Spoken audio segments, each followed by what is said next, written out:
El viajero. Fría, glacial era la noche. El viento silbaba medroso y airado. La lluvia caía tenaz, ya en ráfagas, ya en fuertes chaparrones.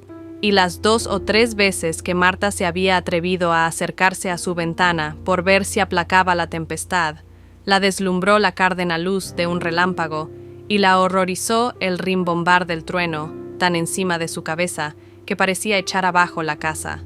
Al punto en que con más furia se desencadenaban los elementos, oyó Marta distintamente que llamaban a su puerta y percibió un acento plañidero y apremiante que la instaba a abrir. Sin duda que la prudencia aconsejaba a Marta desoírlo, pues en noche tan espantosa, cuando ningún vecino honrado se atreve a echarse a la calle, solo los malhechores y los perdidos libertinos son capaces de arrostrar viento y lluvia en busca de aventuras y presa.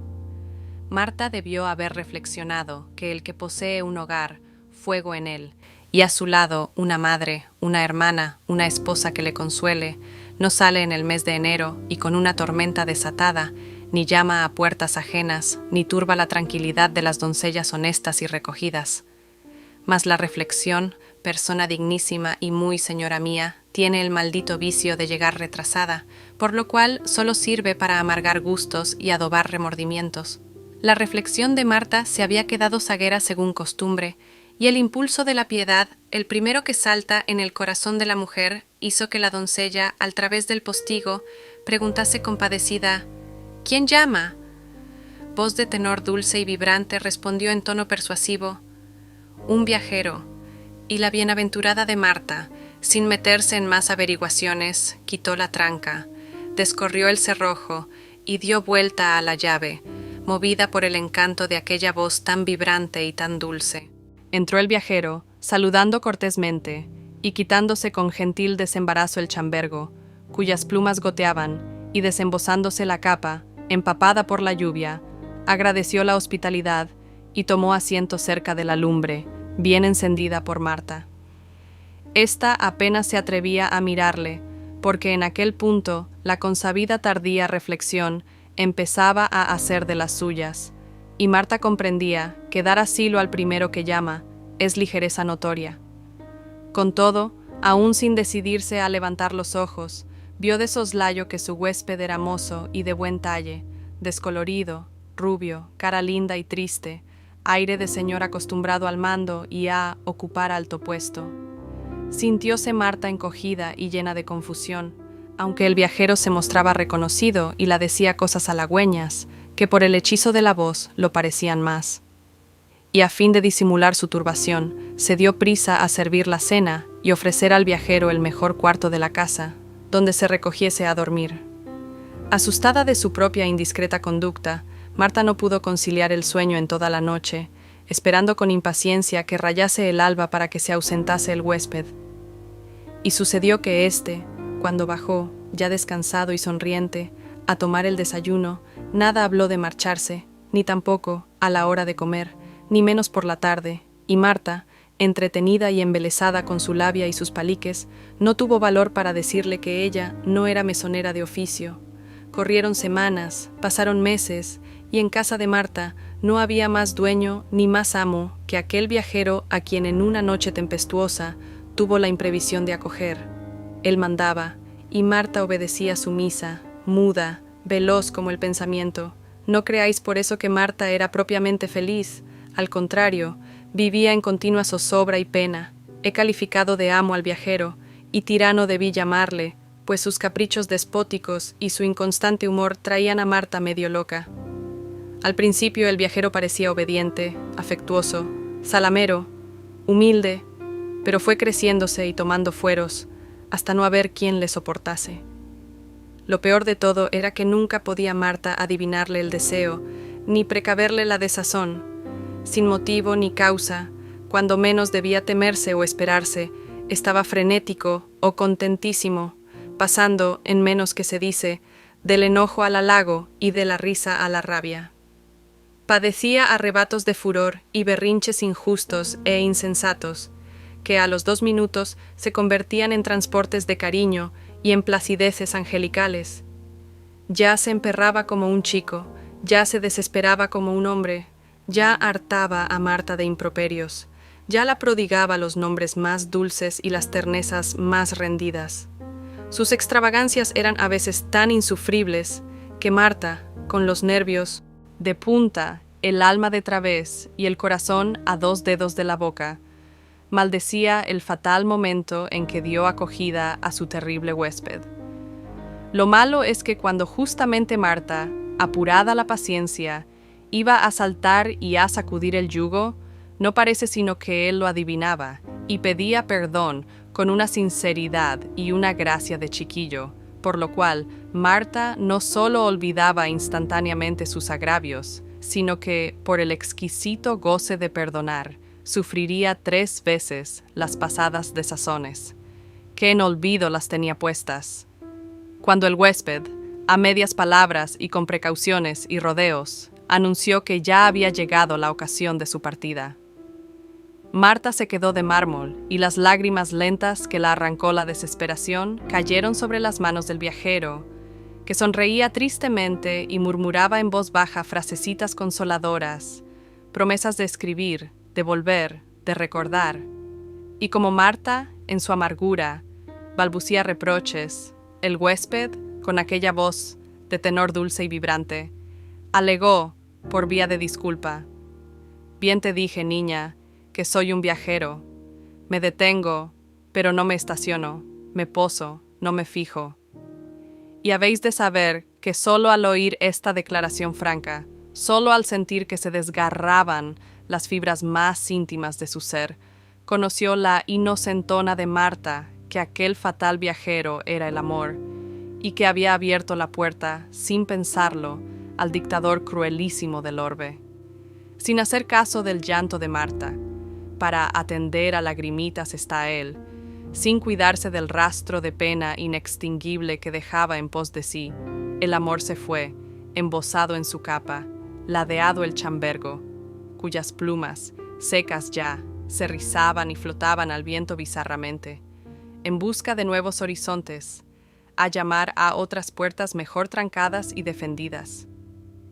Y Marta quedó tranquila, dueña de su hogar, libre de sustos, de temores, de alarmas, y entregada a la compañía de la grave y excelente reflexión, que también aconseja, aunque un poquillo tarde.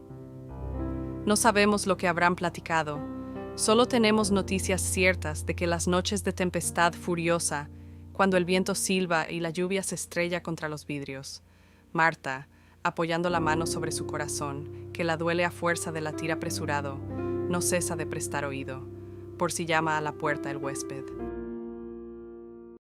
La culpable.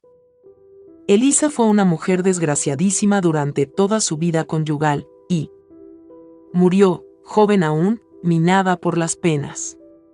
Es verdad que había cometido una falta muy grave, tan grave que para ella no hay perdón: escaparse con su marido antes de que éste lo fuese y pasar en su compañía 24 horas de tren. Después, sucedió lo de costumbre, la recogió la autoridad, la depositaron en un convento, y a los 15 días se casó, sin que sus padres asistiesen a la boda, actitud muy digna, en opinión de las personas sensatas. Ellos no se habían opuesto de frente a las relaciones de Elisa con Adolfo, más como quiera que no les agradaba pizca el aspirante. Y creían conocerle y presentían su condición moral, suscitaron 1000 dificultades menudas y consiguieron dar largas al asunto y entretenerlo por espacio de 5 años. Consintieron, eso sí, que Adolfo entrase en casa, porque tenía poco de seductor y era hasta antipático, y esperaron que Elisa perdiese toda ilusión al verle de cerca. Sucedió lo contrario, en los interminables coloquios junto a la chimenea, en el diario Tortoleo, el amante corazón de Elisa se dejó cautivar para siempre, y Adolfo aseguró la presa de la acaudalada muchacha. Después de meditadas y estratégicas maniobras por parte del novio, llegó el instante de la fuga, preliminar del casamiento. La familia de Elisa tomó muy a pechos el escándalo, por lo mismo que eran gente conocida, bien relacionada, preciada de correcta, intransigente en cuestiones de moralidad exterior. Hubo en la casa uno de esos periodos de disgusto, cerrados, serios, hondos, en que hasta los criados andan mohínos, periodos que a las personas entradas en edad les cavan una cuarta de sepultura. Las dos hermanas de la fugitiva se avergonzaron y corrieron de suerte que en muchos meses no se atrevieron a salir a la calle. Una, en especial, se afectó tanto, que fue preciso sacarla de Madrid para que no se alterase su salud. La madre jamás pronunció el nombre de Elisa sin suspirar, como cuando se nombra a los que fallecieron. El padre extremó el procedimiento, cerróse a la banda y no nombró a Elisa ya nunca. Si le preguntaban cuántas hijas tenía, contestaba que 2. La otra la perdí, añadía crispando los labios. Unida ya Elisa con el que había elegido, se propuso ser intachable y perfecta en todo para rescatar la falta.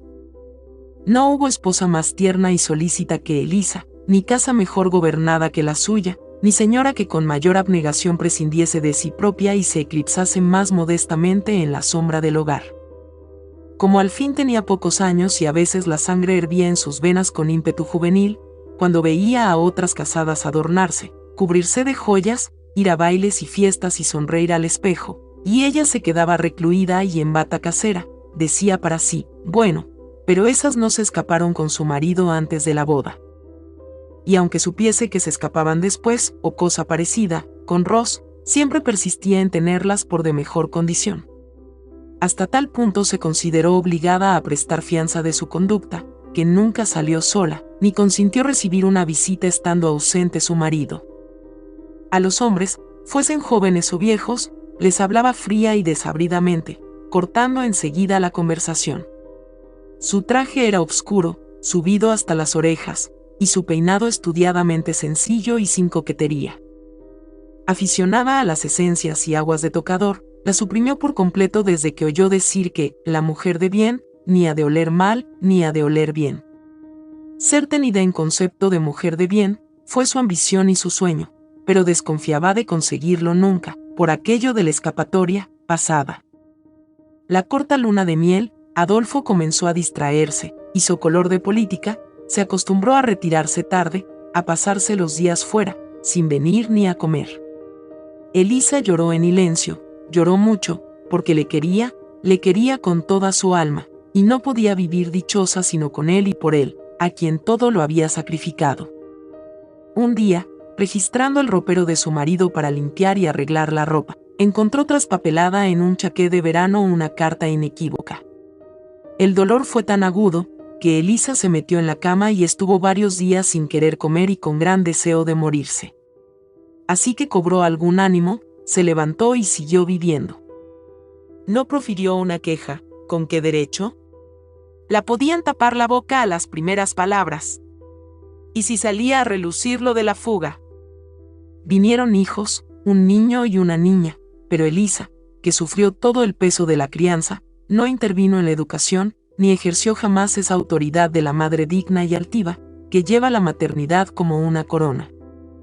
Sus hijos se habituaron a que no mandaba mamá. En cuanto a la hacienda, ya se infiere que la regía única y exclusivamente Adolfo, y Elisa no se hubiese arrojado a gastar 50 pesetas en nada extraordinario, sin la venia necesaria. Muerto el padre de Elisa y recogida la legítima, todavía pingüi, aunque mermada por el enojo paternal, Adolfo se hizo cargo de todo y dedicó la mayor parte a sus goces, no sin que muchas veces oyese Elisa reconvenciones duras y alusiones amargas, fundadas en que su padre la había desheredado o, punto menos, la salud de Elisa se resintió. Los médicos hablaron de lesiones al corazón, que degeneraban en hidropesía. Como la enferma se agravase, pidió confesor, y por 100ª vez se acusó de su delito, la escapatoria fatal. El confesor la mandó que se acusase de pecados de la vida presente, porque Dios no acostumbra recontar los ya perdonados y absueltos. Mas la absolución del cielo no bastaba a Elisa, ya se sabe que Dios es muy bueno, pero, en cambio, los hombres jamás olvidan ciertas cosas, y la mancha de vergüenza allí está sobre la frente hasta la última hora de vivir. Con los ojos vidriados de lágrimas, Elisa pidió que viniese Adolfo, y así que le vio a su cabecera, echándole los brazos al cuello, murmuró a su oído: «Alma mía, mi bien, ya sé que no tengo derecho ninguno a pedirte que no te vuelvas a casar, pero al menos, mira, en esta hora solemne, perdóname de veras aquello. Y no me olvides así, Tan pronto, tan pronto. Adolfo no contestó, no obstante, le pareció natural inclinarse y besarla. Y la culpable, dejando caer la cabeza sobre la almohada, expiró contenta.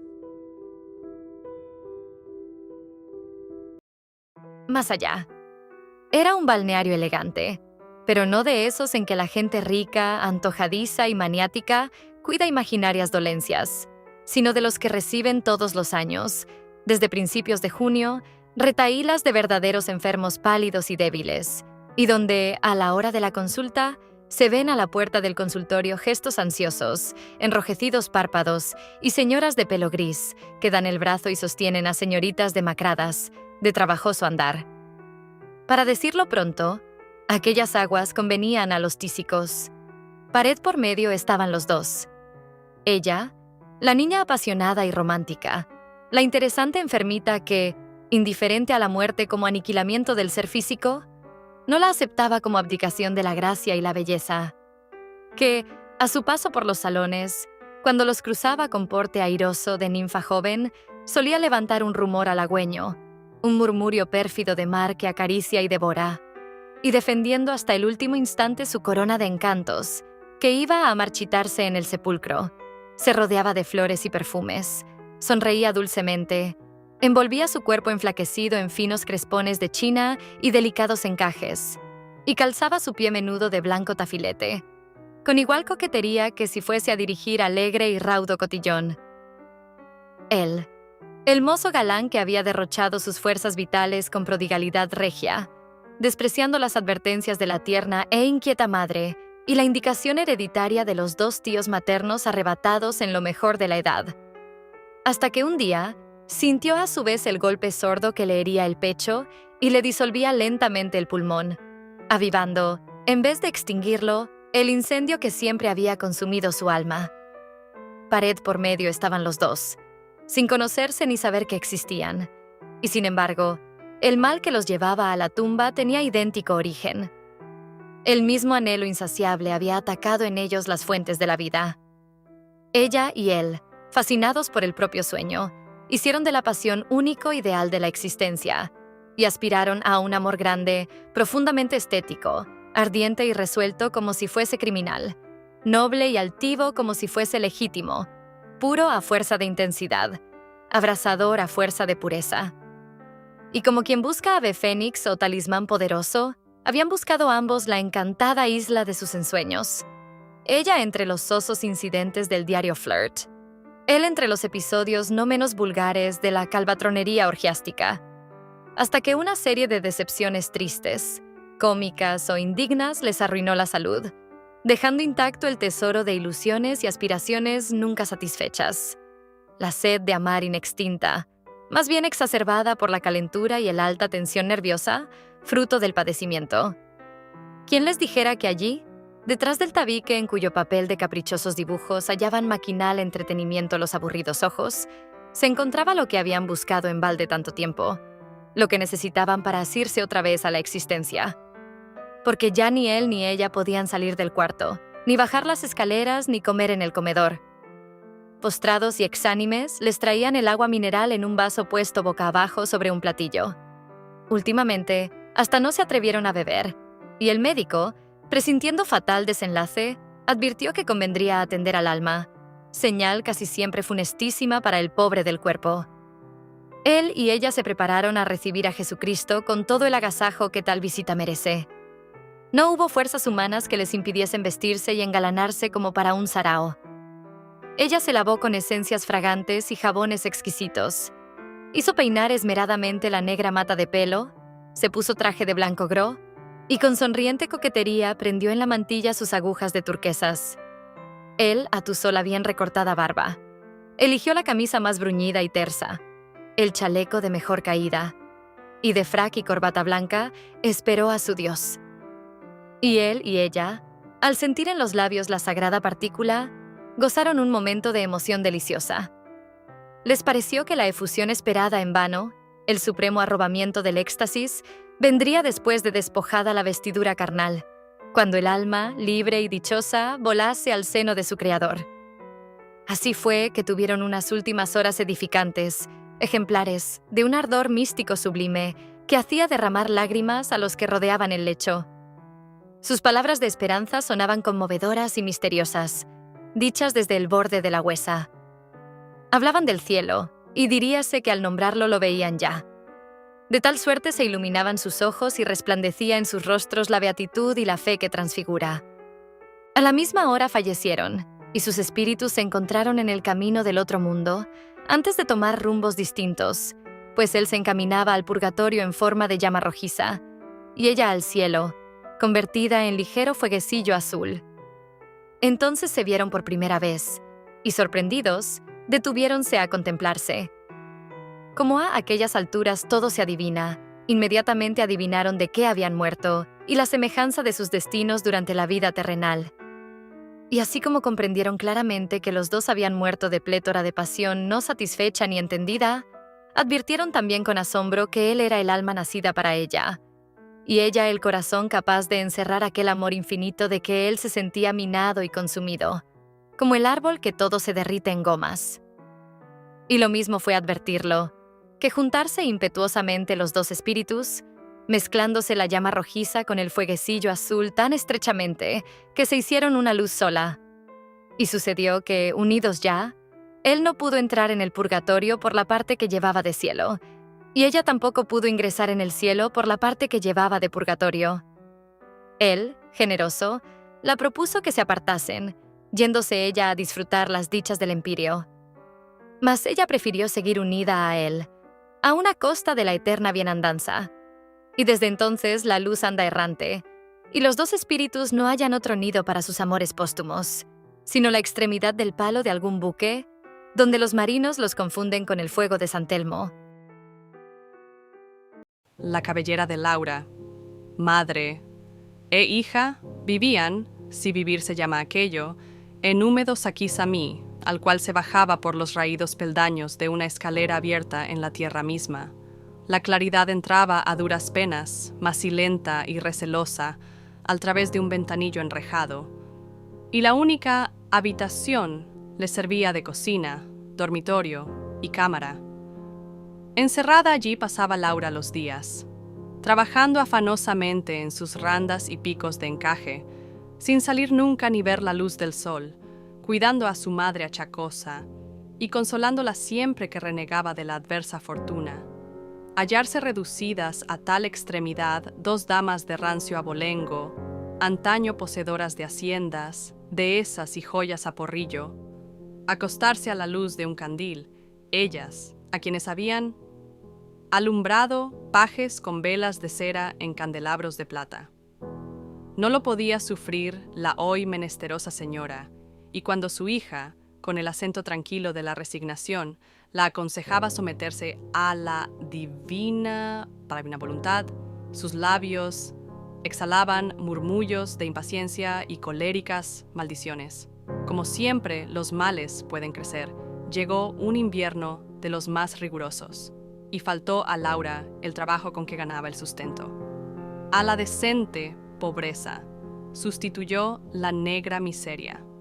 A la escasez, el hambre de cóncavas mejillas y dientes amarillos y largos. Entonces, con acerba ironía, la madre se mofó de Laura, que pensaba, la muy ñoña y la muy necia, asegurar el pan por medio de la labor y las constantes vigilias. Valiente pan comería así que se quedase ciega. Saldría con un perrito a pedir limosna. Ah, si no fuese tan boba y tan mala hija, teniendo aquel talle, aquel rostro y aquella mata de pelo como oro cendrado que llegaba hasta los pies, no dejaría que su madre se desmayase por falta de alimento. Al oír estas insinuaciones, Laura se estremeció de vergüenza y quiso responder enojada.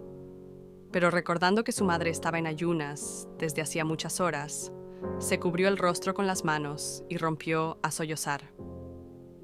De pronto, como quien adopta una resolución súbita y firme, púsose en pie.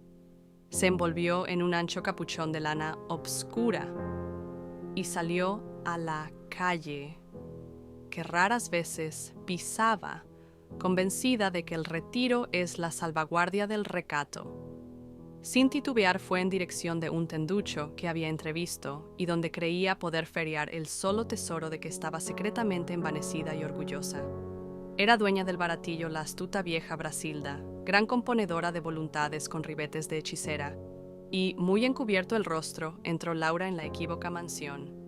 Como Brasilda preguntase maliciosamente qué traía a vender la tapada y gallarda moza, Laura, sin dejar de esconder el semblante en los pliegues del capuz, se volvió de espaldas y mostró tendida la espléndida cabellera rubia, brillante y suave más que la seda, y que con magnífico alarde, rebosando de la orla de la saya, barría el suelo. «Esto vendo en 10 escudos», exclamó, «y córtese ahora mismo». Convenía la proposición a la vieja, porque la mata de pelo daba para muchas pelucas y postizos, y haciendo unas tijeras, segó y tonsuró la copiosa melena. Al observar que la moza seguía encubriendo el rostro, y creyendo advertir que lloraba muy bajo, silbó a su oído: «Si eres doncella y tan hermosa como promete tu cabello, aquí te esperan. No 10 escudos, sino 100 o 200, cuando te venga en voluntad». Recogió Laura el dinero y alejóse sin responder palabra. En la puerta se cruzó con un caballero, de buen talle y porte, que no reparó en ella. Laura sí le miró a hurtadillas y sin querer le encontró galán.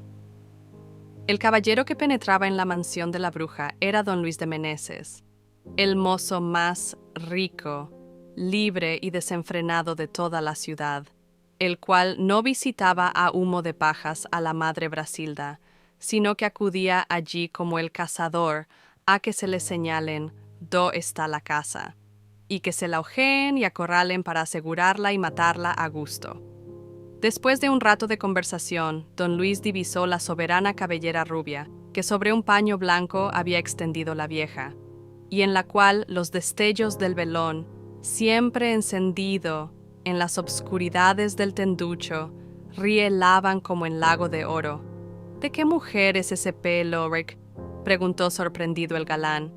«A fe que no lo sé, hijo», contestó la vieja. «Una moza acaba de estar aquí, muy airosa de cuerpo, pero tapadísima de cara, que no logré vérsela. Vendióme esa mata, cobró y con extraño misterio se fue un minuto antes que entrases. ¿Por qué no la seguiste, buena pieza? Porque sin duda ella está más pobre que las arañas, y volverá a ganar los 100 escudos que la ofrecí. Bruja condenada, ese pelo es mío, y la mujer también, si parece».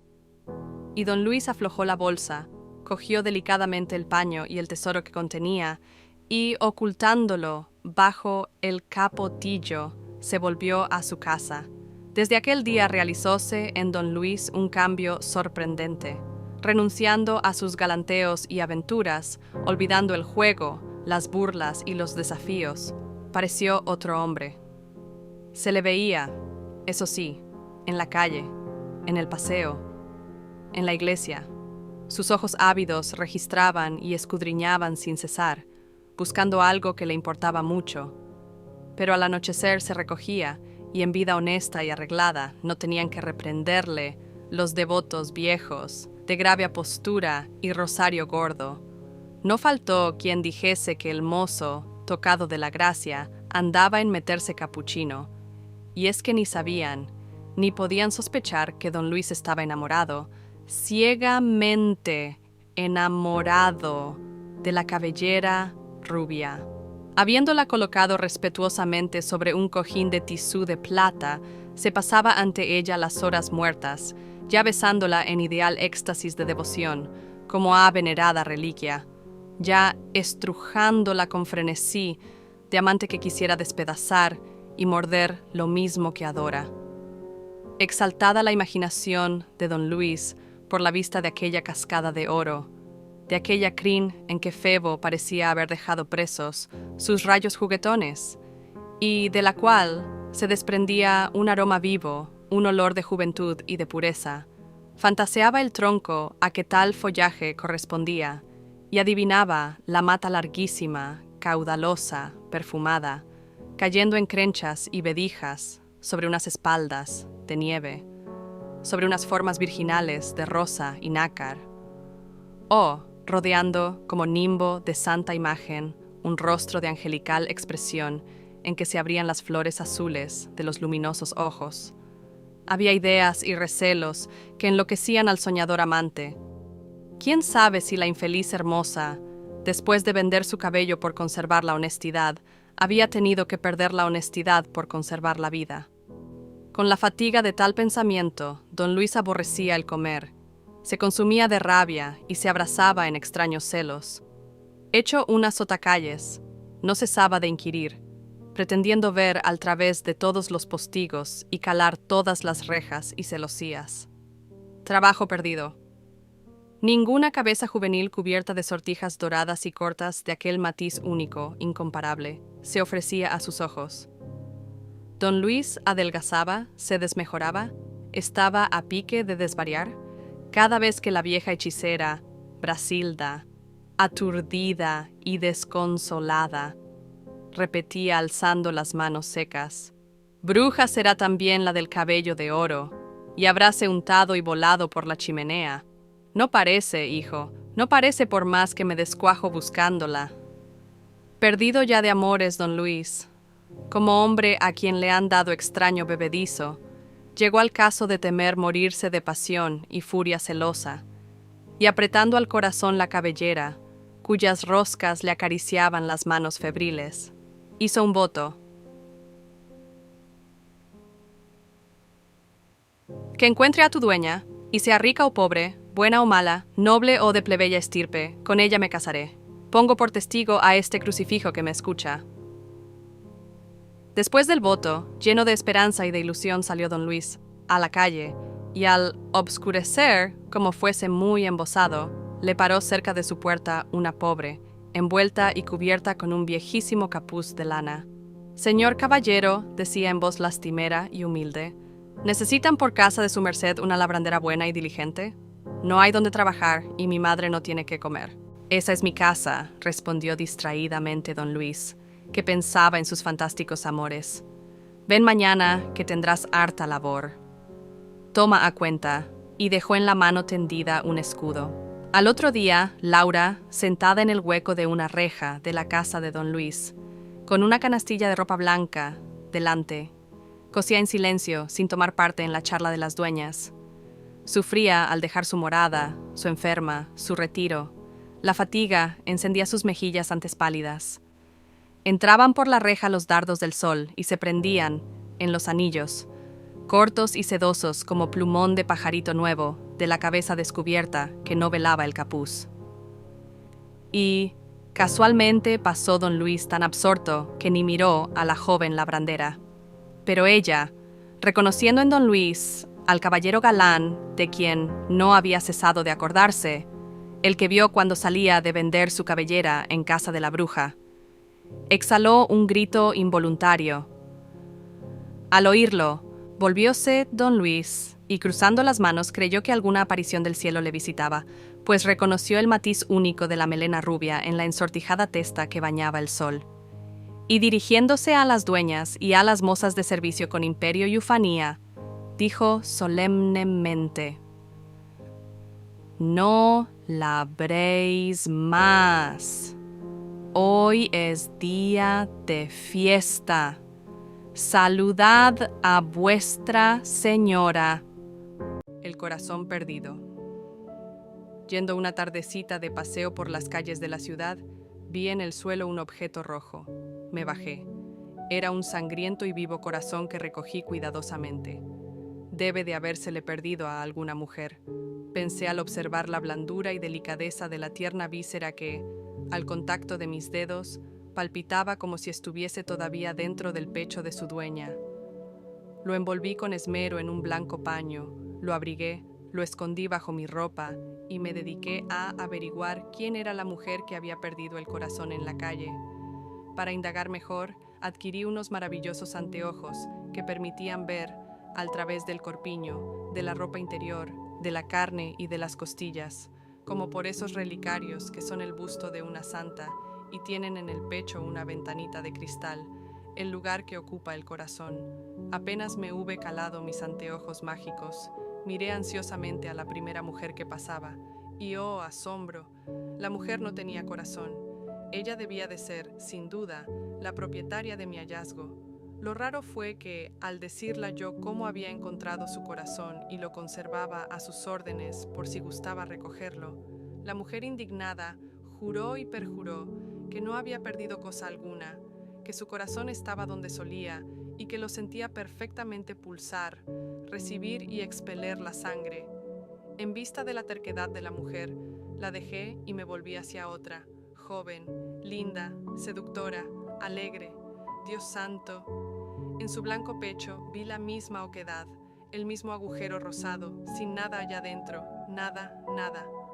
Tampoco ésta tenía corazón, y cuando la ofrecí respetuosamente el que yo llevaba guardadito, menos aún lo quiso admitir, alegando que era ofenderla de un modo grave, suponer que o la faltaba el corazón, o era tan descuidada que había podido perderlo así en la vía pública sin que lo advirtiese. Y pasaron centenares de mujeres, viejas y mozas, lindas y feas, morenas y pelirrubias, melancólicas y vivarachas. Y a todas las eché los anteojos y en todas noté que del corazón solo tenían el sitio, pero que el órgano o no había existido nunca, o se había perdido tiempos atrás. Y todas sin excepción alguna, al querer yo devolverles el corazón de que carecían, negábanse a aceptarlo, ya porque creían tenerlo, ya porque sin él se encontraban divinamente, ya porque se juzgaban injuriadas por la oferta, ya porque no se atrevían a arrostrar el peligro de poseer un corazón. Iba desesperando de restituir a un pecho de mujer el pobre corazón abandonado, cuando por casualidad, con ayuda de mis prodigiosos lentes, acerté a ver que pasaba por la calle una niña pálida, y en su pecho, por fin, distinguí un corazón, un verdadero corazón de carne, que saltaba, latía y sentía. No sé por qué, pues reconozco que era un absurdo brindar corazón a quien lo tenía tan vivo y tan despierto. Se me ocurrió hacer la prueba de presentarla el que habían desechado todas. Y he aquí que la niña, en vez de rechazarme como las demás, abrió el seno y recibió el corazón que yo, en mi fatiga, iba a dejar otra vez caído sobre los guijarros. Enriquecida con 2 corazones, la niña pálida se puso mucho más pálida aún. Las emociones, por insignificantes que fuesen, la estremecían hasta la médula. Los afectos vibraban en ella con cruel intensidad. La amistad, la compasión, la tristeza, la alegría, el amor, los celos, todo era en ella profundo y terrible. Y la muy necia, en vez de resolverse a suprimir uno de sus 2 corazones, o los 2 a un tiempo, diríase que se complacía en vivir doble vida espiritual, queriendo, gozando y sufriendo por duplicado, sumando impresiones de esas que bastan para extinguir la vida. La criatura era como vela encendida por los 2 cabos, que se consume en breves instantes, y, en efecto, se consumió. Tendida en su lecho de muerte, lívida y tan demacrada y delgada que parecía un pajarillo, vinieron los médicos y aseguraron que lo que la arrebataba de este mundo era la ruptura de un aneurisma. Ninguno, son tan torpes, supo adivinar la verdad. Ninguno comprendió que la niña se había muerto por cometer la imprudencia de dar asilo en su pecho a un corazón perdido en la calle.